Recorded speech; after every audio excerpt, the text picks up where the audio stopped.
In the winter of 1085, William the Conqueror sat in council at Gloucester and ordered something no king of England had ever attempted. Count everything, every manor, every mill, every plow team, every landholder in the kingdom. His clerks fanned out across England, and by 1086 they had produced the Domesday Book, a survey so thorough that one chronicler complained not one ox, nor one cow, nor one pig was left out. 900 years later, an economist named Gregory Clark pulled the surnames of the Norman lords recorded in that book and compared them against the student rolls of Oxford and Cambridge. Not the medieval rolls, the modern ones. The same names were still on top: Percy, Neville, Darcy, Montgomery, Mandeville, Baskerville, Talbot. Names written down when England had fewer than 2 million people, still statistically overrepresented among the English elite in the years 2010 to 2012. And if your family came out of England, or out of Virginia, or out of the old colonial South, one of those names, or a name like them, may be sitting quietly in your own tree.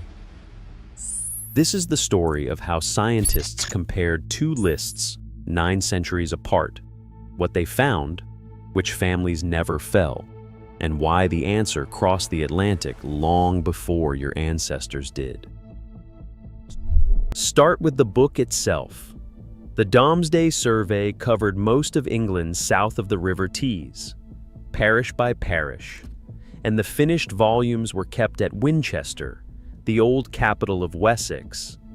The English called it Domesday, the Day of Judgment, because, like the Last Judgment, there was no appeal from what it recorded. For genealogists, it is the deepest bedrock in the Anglosphere. There is simply nothing older that names ordinary landholders across an entire country. And it captured something new. In 1086, the average English man or woman did not have a surname at all. A Saxon farmer was Wulfric, or Godwin, or Leofric, and that was the end of it. Hereditary surnames in England began at the very top, with the conquerors. The Norman, Breton, and Flemish lords, who had crossed with William in 1066, named themselves after the estates they had left behind in Normandy. De Percy, from the village of Percy. De Neville, from Neville. De Montgomery, from Montgomery, in what is now Calvados. The surname itself was a badge of landed origin. When the Domesday clerks wrote those names down, they were recording the first hereditary surnames in English history, and every single one of them belonged to the new ruling class, which is exactly what made those names so useful 900 years later. Gregory Clark is an economic historian at the University of California, Davis. Working with Neil Cummins of the London School of Economics, he published a study in 2014 in the journal Human Nature, titled Surnames and Social Mobility in England, 1170 to 2012, and expanded the argument in his book, The Sun Also Rises. The method was almost absurdly simple. Oxford and Cambridge have kept records of their students since about 1170. That is why the study starts at that date. If you want to know whether the families of 1086 stayed elite, you take the rare Norman surnames from the Domesday Book, drawn from the landholder lists identified by the medieval scholar Catherine Keats Rohan, and you count how often they show up at Oxford and Cambridge, generation after generation, for more than 800 years. If England had real social churn, those names should have melted into the general population within a few centuries. Random families rise, random families fall, and by the year 1500, let alone the year 2000, a Domesday surname should be no more likely to appear at Cambridge than a Smith or a Cooper. That is not what the data showed. The Norman surnames declined toward the average, yes, but they declined at a crawl. Clark and Cummins measured a persistence rate of roughly 0.93 per generation across the whole period, meaning each generation kept the overwhelming share of the advantage the one before it had. Even in the entry lists of 2010 to 2012, the Domesday names remain statistically overrepresented at Oxford and Cambridge. Not slightly, significantly after 27 or so generations. Clark's blunt conclusion was that the rate of social mobility in England has barely changed since the Middle Ages, not through the Black Death, not through the Reformation, not through the Industrial Revolution or the modern welfare state. So who are these families that never fell? Let's take the names one at a time. And yes, listen for your own. Percy. The name comes from Percy in Normandy, and William de Percy arrived in England within a year or two of the conquest, taking lands in Yorkshire and Lincolnshire that the Domesday Book duly recorded. The Percys became the great power of the north of England, Earls of Northumberland from 1377, holding Alnwick Castle on the Scottish border. Sir Henry Percy, the one Shakespeare made famous as Hotspur, died leading a rebellion against Henry IV at the Battle of Shrewsbury on the 21st of July, 1403. The family survived treason charges, executions, and the Wars of the Roses, and it is still there. The Duke of Northumberland lives at Alnwick Castle today, the same fortress the family has held for over 700 years. You have probably seen it without knowing. Alnwick stood in for Hogwarts in the early Harry Potter films. 900 years after Domesday, tourists pay admission to a Percy. Neville. From Neville in Normandy, and this family produced the single most powerful nobleman in English history, Richard Neville, Earl of Warwick, remembered as the King-Maker. He put Edward IV on the throne in 1461, turned against him, briefly restored Henry VI, and died in the fog at the Battle of Barnet on the 14th of April, 1471. His niece-in-law, Cecily Neville, was the mother of two kings. But the Nevilles hide a twist that matters for everyone watching this with a family tree open. The famous Neville male line does not actually descend from the Norman who bore the name. Around the start of the 13th century, a native Northumbrian lord named Robert Fitzmaldred married the Neville heiress Isabel, and their descendants adopted her surname because it carried more prestige. The greatest Norman name in England runs, in the male line, through pre-conquest English blood. Hold that thought. We will come back to what it means for you. Montgomery. Roger de Montgomery, from Montgomery in Calvados, was one of William the Conqueror's closest counselors, rewarded with the earldom of Shrewsbury and vast lands along the Welsh border. The town of Montgomery in Wales still carries his name, and so does an entire map of America. Montgomery, Alabama. Montgomery County, Maryland. Montgomery County, Virginia. Most of those American places honor Richard Montgomery, the general who died leading the American assault on Quebec in a blizzard on the 31st of December, 1775. the first general officer to fall in the Revolution. He was born in Ireland to a family carrying that same Norman-rooted name, a surname written down by William's clerks in 1086 ended up on the capital of Alabama, Mandeville. From Mandeville in Normandy. Geoffrey de Mandeville appears in the Domesday Book as one of the largest landholders in England, entrusted with custody of the Tower of London itself. His grandson, another Geoffrey, became the first Earl of Essex, and one of the most feared barons of the Civil War historians call the Anarchy, dying of an arrow wound in 1144 while under excommunication. Monks reportedly could not bury him in consecrated ground, so his coffin hung in an apple tree at the Temple in London while his family negotiated with the church. The name thinned over the centuries, which is exactly why it works so well in Clarke's data.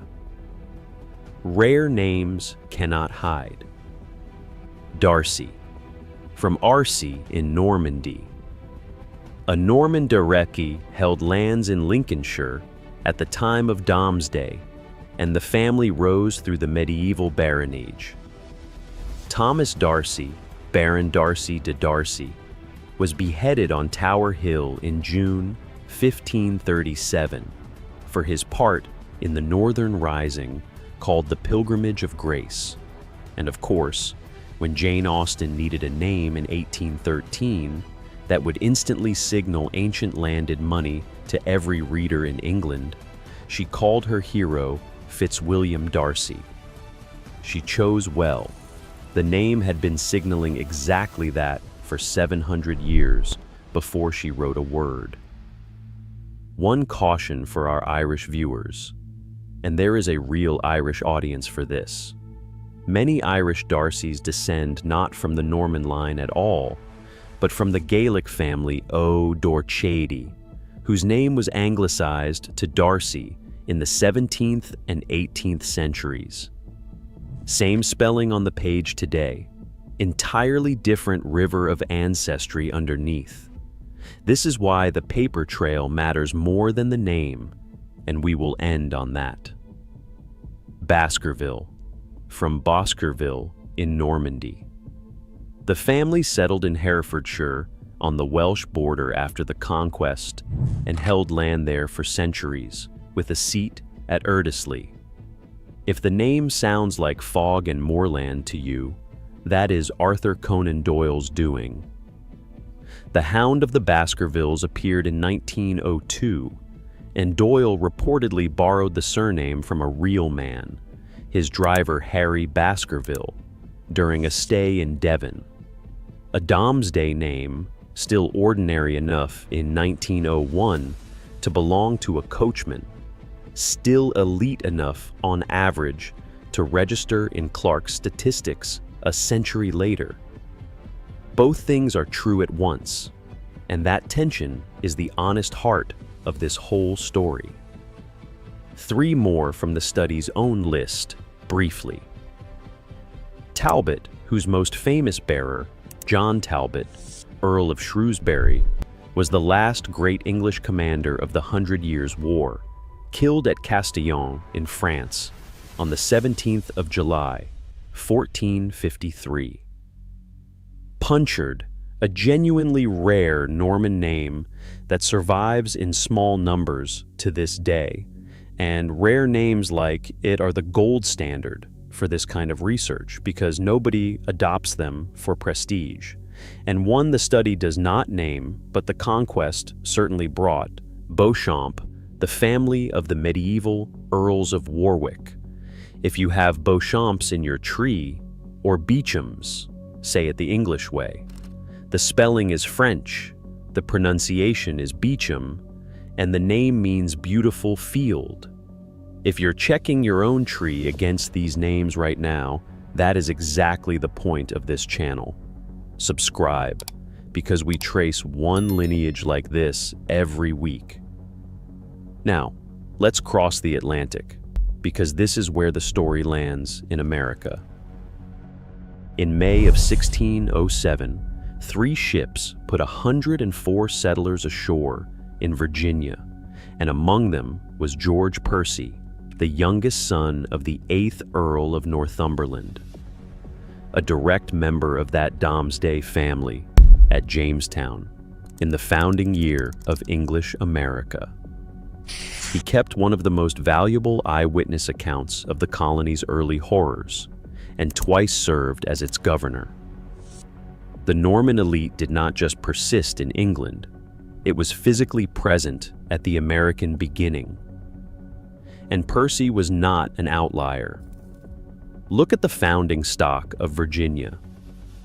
George Washington's family came from English gentry at Solgrave Manor in Northamptonshire, a family that had taken its name centuries earlier from the village of Washington in the north of England.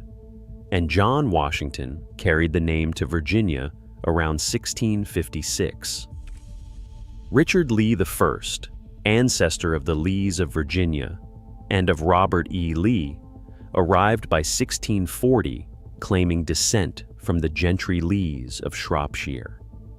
Between roughly 1642 and 1675, during and after the English Civil War, a wave of royalist gentry younger sons, the so-called distressed Cavaliers, emigrated to Virginia, and the historian David Hackett Fisher traced how they stamped the plantation south with the culture of the English county elite. The first families of Virginia, the Randolphs, Carters, Byrds, and Lees, were in many cases the same social layer Clark was measuring at Oxford and Cambridge transplanted. When those names appear in a Tidewater or Piedmont family tree, they are often carrying the same current, 9 centuries deep. Now, an honest word for our viewers in the mountains, because so many of you are watching from Appalachia. Your founding stock is mostly a different stream. The great settlement of the backcountry between 1717 and 1775 came overwhelmingly from the Scottish borders and Ulster, families named Campbell, Graham, Armstrong, Johnston, Bell. Those are not Domesday Norman names, and no one should pretend they are. But they are something just as remarkable, surnames of the Anglo-Scottish border clans that are documented back to the medieval Marchwarden's records, with their own centuries of persistence in their own hard country. The real lesson of Clark's research is that surnames of every kind carry far more historical signal than anyone assumed, whichever list yours is on. And Clark and Cummins tracked a second set of surnames, the finding that never makes the headlines, and it changes the meaning of everything you have heard so far. They did not only follow the elite names down, they followed common and low-status surnames up, and the two curves are nearly mirror images. The families at the bottom of the medieval records rose toward the average at almost exactly the same slow rate that the Norman families fell toward it. So the headline everyone runs with, "The same families are still on top," is only half the truth. England is not a locked gate. It is a very slow escalator, and it runs in both directions, and its speed apparently did not change through the printing press, the steam engine, universal schooling, or the National Health Service. That is the genuinely unsettling result. The pace of change seems almost immune to policy, and Clark himself flags a complication that any careful genealogist will appreciate. Some of the measured persistence may be inflated by exactly what the Nevilles did in the 1200s, upwardly mobile families adopting a prestigious surname that was never theirs by blood. The name endures partly because people keep borrowing it. So what should you actually do if your name is Percy, or Neville, or Darcy, or Montgomery, or if one of them sits 3 generations back in your tree? First, understand what the numbers do and do not say. Statistical overrepresentation is a statement about groups, never about individuals. Plenty of people bearing Domesday surnames today are not descended from those lords at all. Names were taken from villages, from employers, from landlords, and, as the Irish Darcys show, from the anglicizing of entirely unrelated Gaelic names. A surname is a clue, not a verdict, and it is certainly not destiny in either direction. Second, the real route runs through records, the same way it did for William's clerks in 1086. Parish registers, which begin in England in 1538. Wills and probate. Land deeds. The Inquisition's post-mortem for medieval landed families. Published county visitations. And yes, DNA used carefully. Y chromosome surname projects have confirmed some Norman-era lineages and quietly demolished others, which is exactly what good evidence is supposed to do. The Domesday Book still exists. You can see it at the National Archives in Kew. 2 volumes of Clerk's Latin that outlived the king who ordered them by 940 years. Somewhere in those pages, or in the parish books and ship manifests and county deed rooms that followed them, is the actual answer about your family.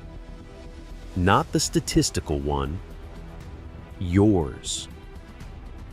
If you want help finding it, watch our video on tracing colonial Virginia ancestors back to their English parishes next, because it picks up exactly where this one leaves off. And tell us in the comments which surname you're hunting. We read every one, and the next name we investigate might be yours.